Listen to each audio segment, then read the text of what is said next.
मग चला, बाजार म्हणजे काय, तर असं विशिष्ट ठिकाण किंवा असं स्थळ की जिथे वस्तू आणि सेवांची खरेदी विक्री केली जाते. मग त्यांनी काय म्हटलंय, पण अर्थशास्त्रात बाजार म्हणजे असं एक विशिष्ट ठिकाण नाही आहे कोणतंच, मग ती एक व्यवस्था आहे. बाजार म्हणजे काय आहे, एक व्यवस्था. कारण आजकाल फक्त नुसतं एखादं ठिकाण असतं तिथेच फक्त खरेदी विक्री होते का, नाही. आजकाल फोन कॉलवरून होते, मोबाईलवरून होते, ऑनलाईन होतात, हे की नाही, वेगवेगळ्या शॉपिंग साईट्स असतात, प्रत्येक ठिकाणाहून होते. म्हणून मग ते आता खरेदी विक्रीचं ठिकाण याला बाजार न म्हणता बाजाराला एक व्यवस्था म्हटलं जातं. म्हणजे इट इज अ सिस्टीम.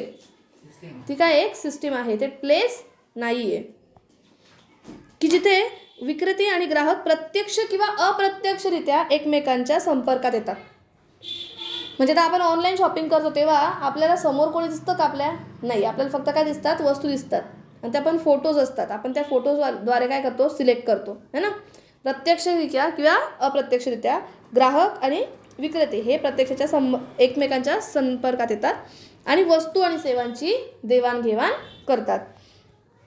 म्हणजे इथे त्यांनी काय म्हटलंय बघा, market is generally understood as a particular place. हे आपण जनरली काय म्हणतो, एखादं ठिकाण आहे, it is particular place or locality where goods are sold and purchase. आपल्याला असं वाटतं ती एखादी एक लोकॅलिटी आहे, एक प्लेस आहे जिथे आपण काय करतो, गुड्स सोल्ड आणि परचेस करतो. But now in economics market refers to an arrangement. Market ही काय आहे, अरेंजमेंट आहे. लक्षात ठेवा, हा रिकाम्या जागा जोडायला लावाला. मार्केट इज अन अरेंजमेंट म्हणजे ती एक व्यवस्था आहे, through which buyers and sellers come into contact with each other directly or indirectly.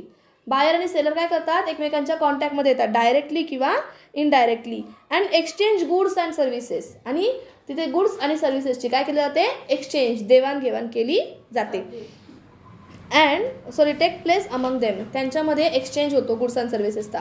So it is an arrangement, it is not an place. According to इकॉनॉमिक्सच्या टर्ममध्ये, अर्थशास्त्राच्या टर्ममध्ये मार्केटला किंवा बाजाराला आपण काय म्हणतो, व्यवस्था.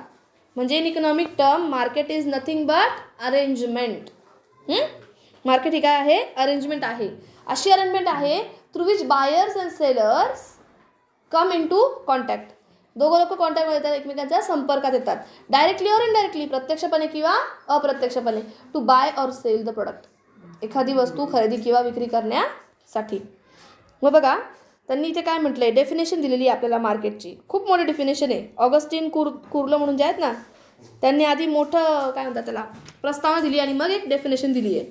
ते काय म्हणतात, बाजार ही संभाव्य ग्राहक आणि संभाव्य विक्रेते यांच्यातील परस्पर संबंधाचे एक जाळे आहे.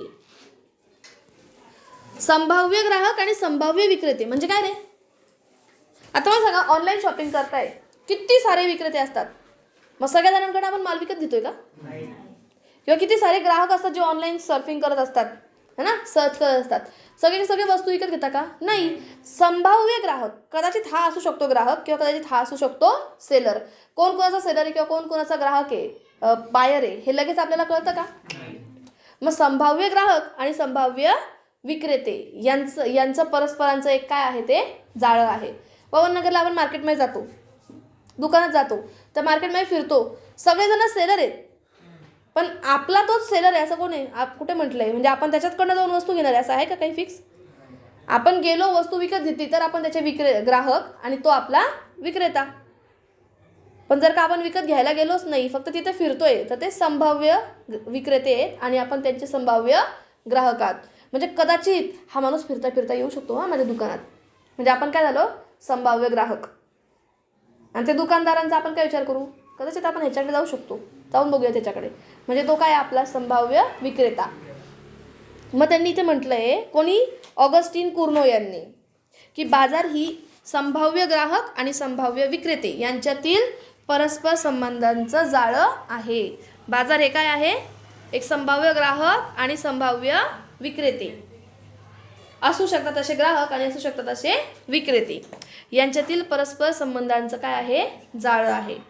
आलं लक्षात. कोणी लिहिली ती डेफिनेशन, ऑगस्टिन कुर्नो यांनी लिहिली आहे. मग त्या ऑगस्टिन कुर्नो यांनी आपल्याला इंग्लिशमध्ये पण दिली आहे मार्केटची डेफिनेशन. ती काय आहे बघा बरं. Market is a network. Market हे काय आहे?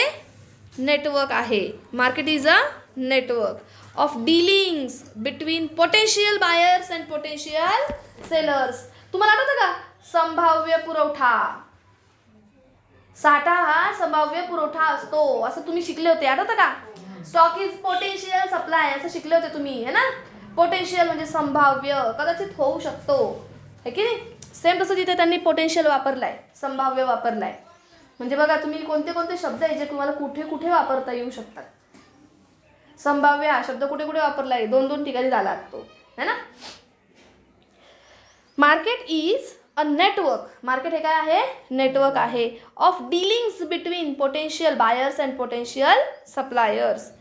सेलर्स, सप्लायर्स म्हणा किंवा सेलर्स म्हणा. पोटेन्शियल सेलर आणि पोटेन्शियल बायर यांच्यामधली डीलिंगचं काय असू शकतं? ते नेटवर्क असू शकतं. At the point of time market will be exist if there are. Market असू शकतं कधी? जेव्हा तिथे या सगळ्या गोष्टी असतील तेव्हा. मार्केट तिथे असेल कधी? जेव्हा तिथे ह्या सगळ्या गोष्टी असतील तेव्हा. चला, बाजार म्हणजे काय? बाजार ही एक विशिष्ट, पूर्ण यांची डेफिनेशन काय दिली? बाजार ही संभाव्य ग्राहक आणि संभाव्य विक्रेते यांच्यातील परस्पर संबंधांचे जाळे आहे, है ना? परस्पर संबंधांचे एक जाळे आहे. म्हणजे मार्केट इज काय? A network dealings between potential buyers and potential sellers. किती छोटीशी डेफिनेशन आहे ना? Market is a network of dealings between potential buyers and potential sellers. But if you want to say that it is this place is market, जर का तुम्हाला म्हणायचं हे market आहे, हे बाजार आहे, तर कोणत्या गोष्टी त्याच्यात असल्या पाहिजे? तर सगळ्यात पहिले बायर्स आणि सेलर्स असले पाहिजे, म्हणजे विक्रेते आणि ग्राहक असले पाहिजे. दुसरी गोष्ट काय? Product or services to be bought and sold. वस्तू आणि सेवा खरेदी विक्रीसाठी तिथे असल्या पाहिजे. प्राइस ऑफ द प्रोडक्ट, त्या प्रोडक्टची म्हणजे वस्तू असो सेवा असो तिची काय ठरलेली असायला हवी? प्राइस ठरलेली असायला हवी. Close contact between buyers and sellers. Buyers आणि सेलर्समध्ये काय असला पाहिजे? जवळचा संबंध असला पाहिजे, क्लोज कॉन्टॅक्ट असला पाहिजे. म्हणजे थोडक्यात काय, तर त्यांना एकमेकांशी डीलिंग करण्यासाठी काहीतरी तर माहिती असली पाहिजे. नॉलेज अबाउट मार्केट, आणि दोघांनाही मार्केटचं नॉलेज असलं पाहिजे, दोघांनाही बाजाराचं ज्ञान असलं पाहिजे. कारण मला एक सांगा, जर का तुम्हाला बाजाराचं ज्ञानच माहिती नाही आहे, तर तुम्ही साखर घ्यायला गेले 1 किलो, समोरचा विक्रेता तुम्हाला 60 रुपयाला विकून देईल 40ची साखर, 20 रुपये फायदा. हे कशामुळे झालं? क्योंकि तुमको मार्केट का नॉलेज नाही था, है ना? म्हणून त्यांनी इथे म्हटलंय की बाजाराचं कसं काय असलं पाहिजे? आपल्याला ज्ञान असलं पाहिजे.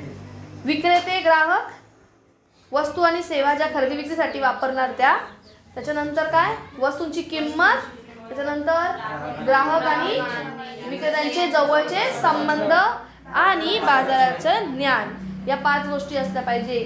तेव्हा तुम्ही म्हणाल की ती जागा काय आहे? मार्केट आहे, बाजार आहे. So which things we require for market? Buyers and sellers. त्याच्यानंतर goods and services to be sold, bought or sold. तुम्ही बाय ऑर सेल असंही म्हणू शकता तिथे. त्याच्यानंतर price of the product, close contact between sellers and buyers, आणि अजून एक लास्ट गोष्ट, नॉलेज ऑफ द मार्केट किंवा नॉलेज अबाउट द मार्केट. या गोष्टी असतील तरच तुम्ही म्हणाल की ते प्लेस काय आहे? मार्केट आहे. ओके. मग याचं क्लासिफिकेशन त्यांनी दिलेलं आहे आपल्याला. Classification of the market. मार्केटचं तुम्हाला क्लासिफिकेशन दिलेलं आहे. या क्लासिफिकेशनमध्ये बऱ्याचशा गोष्टी तुम्ही 11वीला शिकलेल्या आहात. हे जे वर्गीकरण आहे ना, बाजाराचं जे वर्गीकरण आहे, या वर्गीकरणात तुम्ही बऱ्याचशा गोष्टी शिकलेल्या आहेत ऑलरेडी. जसं स्थळमध्ये स्थानिक, राष्ट्रीय आणि आंतरराष्ट्रीय बाजारपेठ असते, हे आपण शिकलो होतो 11वीला, है ना? त्याच्यानंतर आपण काळ पण शिकलो होतो. अल्प काळातले, अत्यल्प काळातले. म्हणजे अत्यल्प म्हणजे काय? असेच पटापट आपण विकून मोकळं होतो. अल्प काळातले, दीर्घ काळातले, अतिदीर्घ काळातले असे. आणि स्पर्धांच्या हिशोबाने पूर्ण स्पर्धा आणि अपूर्ण स्पर्धा. पण आयुष्यात कुठेही पूर्ण स्पर्धा असणं ही एक मोठं स्वप्न आहे. सगळ्या कंडिशन्स आणि टर्म्स मार्केट असंच असलं पाहिजे. आदर्श मार्केट त्याला म्हणतात पूर्ण स्पर्धा. पण आयुष्यात कुठेही पूर्ण स्पर्धा ही आपल्याला दिसू शकत नाही. सो ते एक ड्रीम टाईप आहे पूर्ण स्पर्धा. आणि अपूर्ण स्पर्धा म्हणजे मक्तेदारीयुक्त, मक्तेदारीवाली, ऑलिगोपॉलीला काय म्हणतो आपण, एकाधिकार, अल्पाधिकार, ह्या ज्या सगळ्या आहेत ह्या अपूर्ण स्पर्धा, त्या आपल्याला मार्केटमध्ये नक्की दिसून येतात. त्याच्यानंतर त्यांनी इथे म्हटले बघा, अपूर्ण स्पर्धांची 3 प्रकार देऊन ठेवलेत आपल्याला, मक्तेदारी, अल्पाधिकार आणि मक्तेदारीयुक्त स्पर्धा. तुम्ही मला त्या दिवशी पेपर घेतला होता तुमचा तो कालच, तर तुम्ही मला एक क्वेश्चन विचारला होता. त्याच्यामध्ये असं होतं की particular group of sellers of the medicine sell करणारा पर्टिक्युलर ग्रुप ऑफ, असं तुम्ही विचारलं होतं बघा मला. त्याच्या खाली त्यांनी 3 ऑप्शन दिले होते, त्याच्यात काय द्यायचं होते, कोणती संकल्पना आहे ही. It is concept of group, त्याला आपण गटसंकल्पना म्हणतो. आणि गटसंकल्पना ही मक्तेदारीमध्ये असते, मोनोपॉलीमध्ये. तुम्ही मराठीत आणि इंग्लिशमध्ये तुम्ही मला इकॉनॉमिक्सचा तो क्वेश्चन विचारला होता, त्याचं उत्तर होतं ग्रुप कन्सेप्ट, गटसंकल्पना. ही कशामध्ये असते, मोनोपॉलीमध्ये, मक्तेदारीमध्ये. मग आपण डिटेलमध्ये शिकूच एक एक गोष्टी. मग पहिले त्यांनी इथे म्हटलंय बघा, स्थानिक, राष्ट्रीय आणि आंतरराष्ट्रीय. सगळ्यांच्या छोट्या छोट्या गोष्टी, डेफिनेशन आहे छोट्या छोट्या, ते वाचून घेऊयात आपण. काय रे, हे काय झालं. स्थानिक बाजारपेठ. स्थानिक बाजारपेठ म्हणजे असा बाजार की ज्यात ग्राहक आणि वस्तूंचे उत्पादन ज्या ठिकाणी होते, ज्यामध्ये स्थानिक बाजार म्हणजे असा बाजार की ज्यात ग्राहक वस्तूचे उत्पादन, किती भंगार, ग्राहक वस्तूचे उत्पादन म्हणजे काय माहिती का तुम्हाला, ग्राहकाला हवी असलेली वस्तू, कळलं का. कन्झ्युमर गुड्स म्हणतो ना आपण, ते ग्राहक वस्तू. मी म्हटलं ग्राहक आणि वस्तूंचं उत्पादन कुठं होतं, कन्फ्यूज झाली ती. ग्राहक वस्तू म्हणजे ग्राहकांना लागणाऱ्या वस्तू, यांचे उत्पादन ज्या ठिकाणी होते त्याच ठिकाणाहून त्या वस्तूची खरेदी करतात, त्याला आपण म्हणतो स्थानिक बाजारपेठ. ठीक आहे, म्हणजे बटाटे वडे इथंच तयार झाले, इथेच आपण खाल्ले, स्थानिक बाजारपेठ. राष्ट्रीय बाजारपेठ, देशांतर्गत बाजार होय. राष्ट्रीय बाजारपेठ म्हणजे देशांतर्गत, देशाच्या आतल्या आत, देशांतर्गत म्हणजे प्रत्येक राष्ट्रीय बाजारपेठेला त्या देशातील नियम लागू होतात. म्हणजे फॉर एक्झाम्पल आपल्या देशामध्ये इल्लीगल सेल किंवा इल्लीगल गोष्टी चालत नाही, आपल्याला नियम लागू आहे, है ना, असं म्हणायचं असतं फक्त. ही झाली राष्ट्रीय बाजारपेठ. नंतर असते आंतरराष्ट्रीय. मग आंतरराष्ट्रीय बाजारपेठ म्हणजे कशी, तर ही राष्ट्रीय बाजारपेठ आहे की जागतिक आहे, जागतिक आहे. ही जागतिक बाजारपेठ असून ज्यामध्ये राष्ट्रीय सीमा ओलांडून वस्तूंचे आदान आणि प्रदान होते, इम्पोर्ट एक्सपोर्ट होतो आपल्या सीमा ओलांडून. आलं लक्षात, त्याला आपण आंतरराष्ट्रीय बाजारपेठ म्हणतो. हे तुम्हाला छोट्या छोट्या रिकाम्या जागा चुकी बरोबरला येऊ शकतं. ओके, मग हेच बघूयात आता आपण इंग्लिशमध्ये. बघा, on the basis of place, classification on the basis of place. Okay, मग प्लेसमध्ये 3 आहेत, एक लोकल मार्केट, नॅशनल मार्केट आणि एक international market. Local market is market in which sellers sell and consumer buy a product in the region or the area in which it is produced. म्हणजे seller sell or buyer buys the product in the area in which it is produced. ज्या एरियामध्ये ते produce केलं जातं त्याच एरियामध्ये त्याला sale केलं जातं आणि परचेस केलं जातं. त्या मार्केटला आपण काय म्हणणार, लोकल मार्केट म्हणणार. म्हणजे बॅग वगैरे प्रोड्यूस होतात, एवढ्या सगळ्या वस्तू प्रोड्यूस होतात, इथेच तयार होतात आणि इथेच आपण वापरतो. नाशिकचा चिवडा, कराडबंधू चिवडा नाशिकमध्ये तयार होतो आणि नाशिकमधलेच लोक खरेदी करतात. हे झालं local market. Okay, national market. So national market is a domestic market. National मार्केटला आपण तिकडे काय म्हणलो, तो राष्ट्रीय मार्केट, राष्ट्रीय बाजार. इथे काय म्हटलंय त्यांनी, domestic market. In a given country, जो देश असेल त्या देशाची कंट्री मार्केट किंवा national market. Each national market is govern bye regulations of its own country. प्रत्येक राष्ट्रीय बाजारपेठ ही आपल्या राष्ट्राच्या नियमांनुसार चालते. सेम तसंच each national market is govern by its regulations of the country. कंट्रीच्या रेग्युलेशन्सनुसार यांची डोमेस्टिक मार्केट काय होतात, चालतात. आणि थर्ड वन आहे इंटरनॅशनल मार्केट. इंटरनॅशनल मार्केट म्हणजे काय म्हणाल मग तुम्ही याला, वर्ल्ड वाईड मार्केट. जागतिक ना, जागतिक म्हणजे काय, जग म्हणजे वर्ल्ड, आणि जागतिकला इथं वापरलाय वाईड. वर्ल्ड वाईड मार्केट, पूर्ण जगभरातलं मार्केट, त्याला आपण काय म्हणतो, इंटरनॅशनल मार्केट. म्हणजे इम्पोर्ट एक्सपोर्ट. ओके, त्यांनी इथं म्हटलंय बघा, in which buyers and sellers trade goods and services across the national borders. Seller or buyer trade goods across the national border. म्हणजे देशाच्या बॉर्डरच्या सीमेच्या पार वस्तूंची खरेदी विक्री केली जाते. हे होते आपले on the base of place. ठीक आहे. नंतर होतं आपल्याकडे मार्केटचे प्रकार काळानुसार.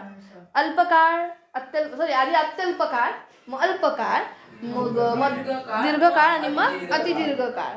ओके. मध्यम विद्यम काही नाही आहे. कमीचा अगदी कमी, मग जास्त आणि अति जास्त. मध्यम वगैरे इथं काही नाही आहे. माधीने आपण त्यांचं बघूयात. पूर्णच्या पूर्ण वाचू आणि मग ह्याला शॉर्टकट वर्ड तयार करू. शॉर्टकट वर्ड म्हणजे कोणता एक शब्द आला पाहिजे. जसं आपण तिथे म्हटलं होतं स्थानिकमध्ये काय म्हटलं होतं, तिथेच तयार होतं आणि तिथेच विकलं जातं. त्याच ठिकाणी तयार होतं, त्याच ठिकाणी विकलं जातं. आंतरराष्ट्रीय, राष्ट्रीयमध्ये काय होतं, राष्ट्रीय बाजारपेठ म्हटलं जातं तिला. म्हणजे राष्ट्रातल्या राष्ट्रात, राज्यांतर्गत. ठीक आहे. म्हणजे डोमेस्टिक मार्केट.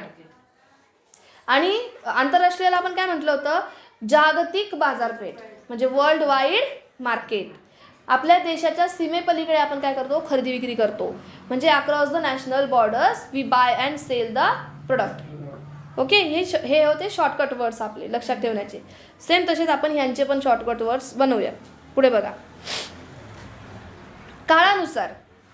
अत्यल्प काळ म्हणजे असा काळ की ज्यामध्ये वस्तूचा पुरवठा हा वाढवता येत नाही, ज्यामुळे वस्तूची किंमत मागणी निर्धारित करते. ज्यामुळे वस्तूंची किंमत ही मागणी निर्धारित करते. हा काळ काही दिवसांचा किंवा काही आठवड्यांचा असतो, ज्यात वस्तूचा पुरवठा कधीही वाढवता येत नाही. म्हणजे आठवडा. फॉर एक्झाम्पल, एक minute.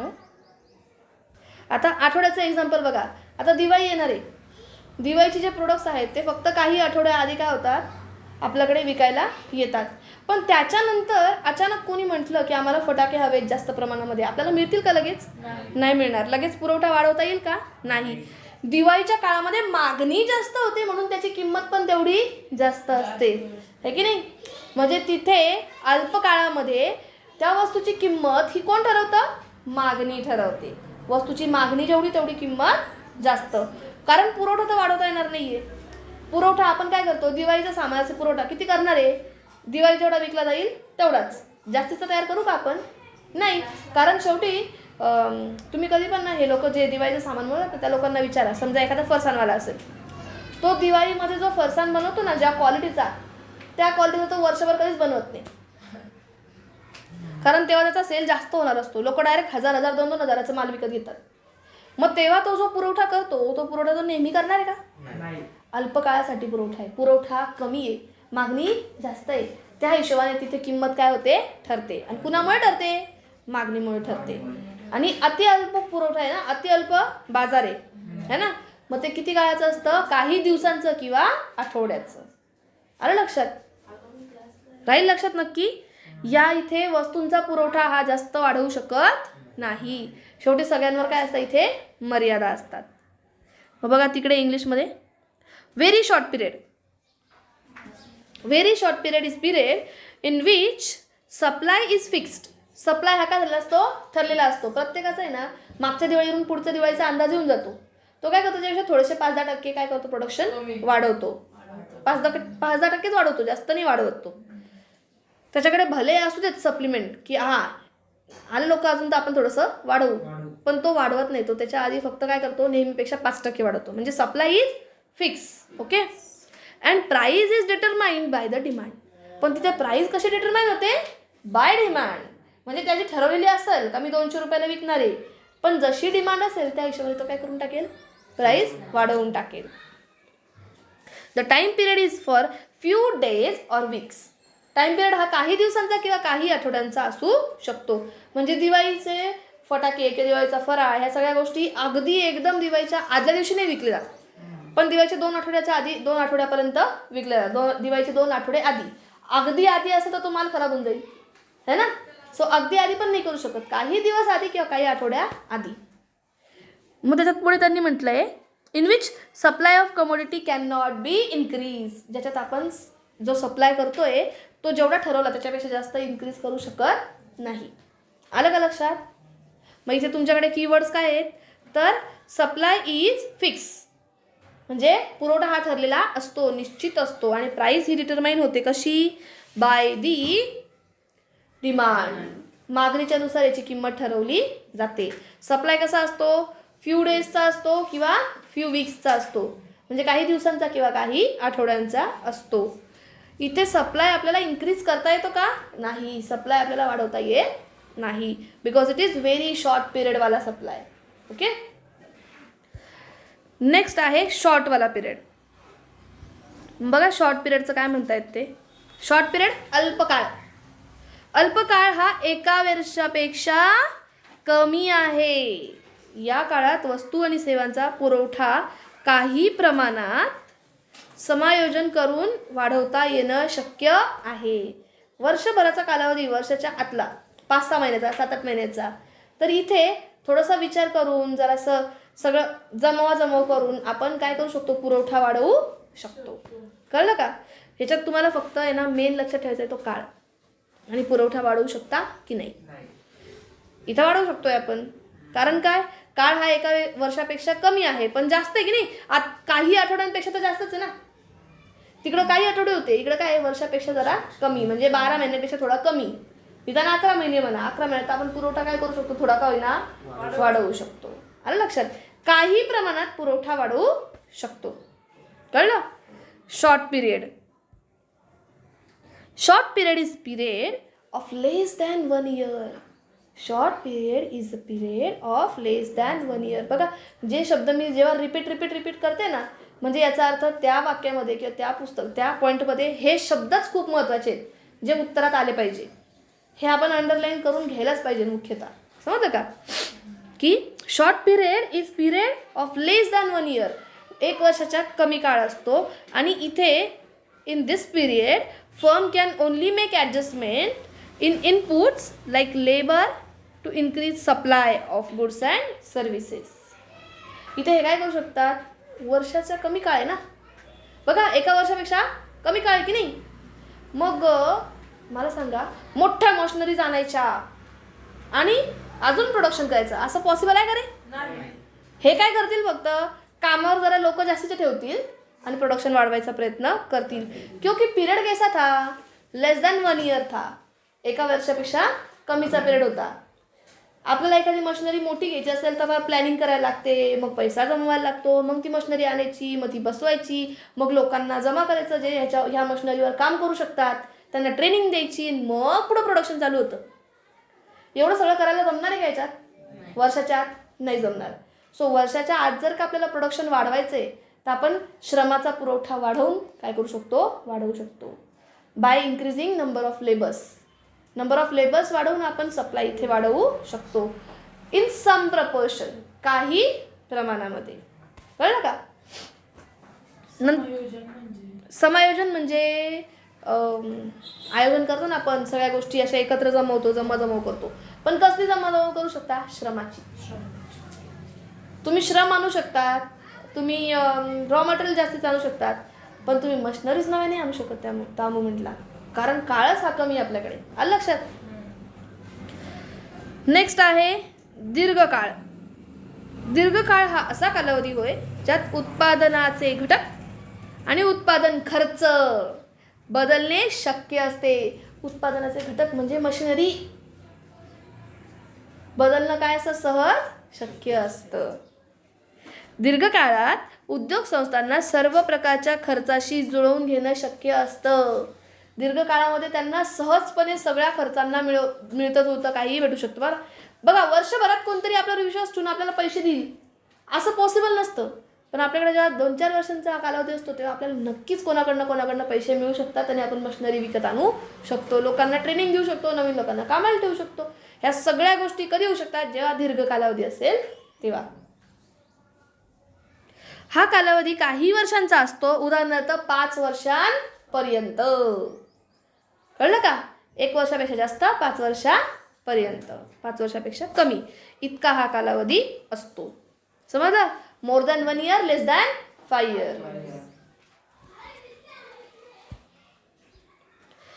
Long run is the period of time in which all factor of production and cost, बघा का, सगळे फॅक्टर ऑफ प्रोडक्शन आणि सगळ्या प्रकारच्या कॉस्ट आर व्हेरिएबल, ज्यांना आपण काय करू शकतो, बदलू शकतो. In long run firms are able to adjust all cost.